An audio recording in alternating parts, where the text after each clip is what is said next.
వాళ్ళ జీతంకి 20,000 జీతంతో ఏమవుతుంది? 10,000 కలపండి బట్టలైనా తీసుకుంటారు అని చెప్పేసి చంచలమ్మ అంటూ ఉంటుంది.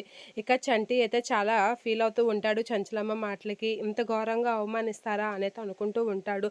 సరే చంచలమ్మ నువ్వు చెప్పినట్లుగా సర్దుబాటు చేస్తాలే అని చెప్పేసి అంటూ ఉంటాడు కేశవ. ఆలోచిస్తాను అని చెప్పేసి అయితే ఇస్తూ ఉంటాడు. వద్దు వద్దు అని చెప్పేసి అయితే చంటి గట్టిగా అంటూ ఉంటాడు. అలా అనగానే కేశవ షాక్ అవుతూ ఉంటాడు. ఇక చంచలమ్మ అయితే అలా చూస్తూ ఉంటుంది. ఇక సింధూర కూడా అలా చూస్తూ ఉంటుంది.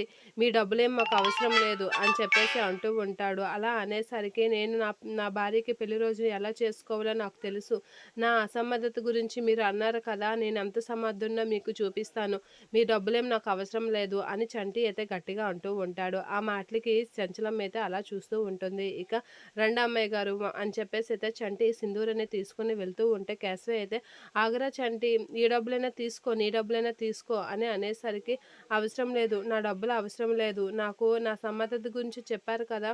నేనేంటన్నది మీకు చూపిస్తాను అని చెప్పేసి సీరియస్‌గా అంటూ ఉంటాడు. నేను నా పెళ్లి రోజుకి నా భార్యకి ఏం కావాలంటే అవి నేను కొనిపెట్టగలను అని చెప్పేసి అంటూ ఉంటాడు. మీ డబ్బులు ఏం నాకు అవసరం లేదు.